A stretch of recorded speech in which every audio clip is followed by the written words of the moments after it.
शेवटी सगळ्याचा निकाल लागलाच, देवाच्या काठीचा दणका हा जोरात असतो असं म्हणत आशिष शेलार यांनी उद्धव ठाकरे यांना उपरोधिक टोला लगावलाय।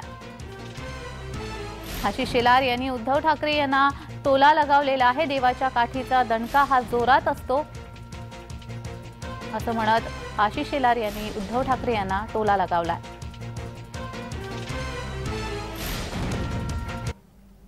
आशिष शेलार यांनी काय ट्विट केलंय पाहूयात। मुंबईकरांनी करापोटी दिलेले कोट्यावधी रुपये 25 वर्ष लुटले।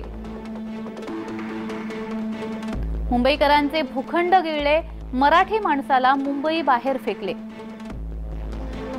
शाळेतील गरीब मुलांच्या साहित्यामध्ये सुद्धा कट कमिशन खाल्लं। कोविडमध्ये मुंबईकर उपचाराविना तडफडत असताना ज्यांनी आपली घरं भरली, मुंबईचा विकास स्वार्थासाठी अहंकाराने अडवून ठेवला। मुख्यमंत्री पदाच्या खुर्चीसाठी ज्यांनी धर्माला सोडचिठ्ठी दिली, शेवटी सगळ्याचा निकाल लागलाच। देवाच्या काठीचा आवाज नसतो, पण दणका जोरात असतो। जय श्रीराम असं म्हणत आशिष शेलार यांनी ट्विट केलेलं आहे।